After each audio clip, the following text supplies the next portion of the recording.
চলে আসলাম WBCS 2026-এর 14 তারিখের প্রশ্ন নিয়ে। 14/6/2026-এর পদার্থবিদ্যা। দুটো কোশ্চেন এসেছিল, যেগুলো ছিল ম্যাথ রিলেটেড, নিউমেরিক্যাল রিলেটেড। তো প্রথম প্রশ্ন বলেছে, এম ভরের একটি গ্রহ যদি সূর্যের চারদিকে আর ব্যাসার্ধের বৃত্তাকার পথে ঘোরে এবং গ্রহটিকে অর্ধপরিধি বরাবর ঘোরাতে এফ অভিকর্ষজ বলের দ্বারা কৃতকার্যের পরিমাণ কত? তো এই হচ্ছে আমার সূর্য, এই হচ্ছে কক্ষপথ এবং এই হচ্ছে পৃথিবী। তো আমি জানি ওয়ার্ক ডান ইকুয়াল টু হয় এফ ইন্টু এস, এবং এই যে দূরত্বটা, এই রেডিয়াসটা হচ্ছে আর। তো আমি জানি যদি পৃথিবী পুরো ঘুরে একই জায়গায় ফিরে আসে তাহলে সরণ হয় 0। তাহলে সরণ যদি 0 হয় তাহলে ওয়ার্ক ডান হয়ে যায় এফ ইন্টু এস 0। কিন্তু এখানে তো বলেছে অর্ধ পরিধি বরাবর ঘুরবে, তাই তো? তাহলে অর্ধ পরিধি বরাবর যদি ঘোরে তাহলে অ্যাকচুয়ালি ডিসপ্লেসমেন্ট হয় এইটা, যেটার ভ্যালু হয় হচ্ছে 2r। তাহলে by definition work done equal to হবে এফ ইন্টু 2r, মানে অপশন ডি।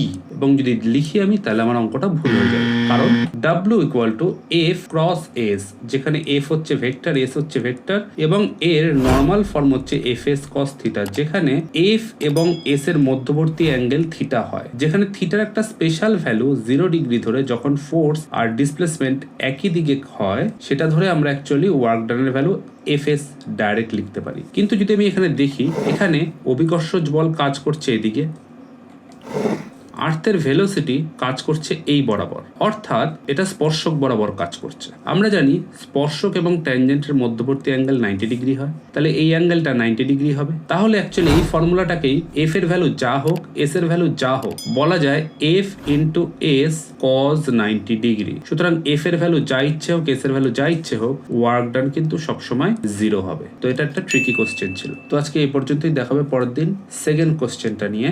আজকের ভিডিও তোমাদের কেমন লাগলো জানিও, ভালো লাগলে লাইক করে দিও, চ্যানেলে নতুন হলে সাবস্ক্রাইব করে দিও। কোনো রকম সাজেশন থাকলে অবশ্যই কমেন্ট করে জানিও। আগের পার্টগুলো অবশ্যই প্লেলিস্ট থেকে চেক করে নিও। দেখা হবে আবার নতুন ভিডিও নিয়ে, নতুন টপিকের সাথে। ততক্ষণ সুস্থ থাকো, সাবধানে থাকো, বাই।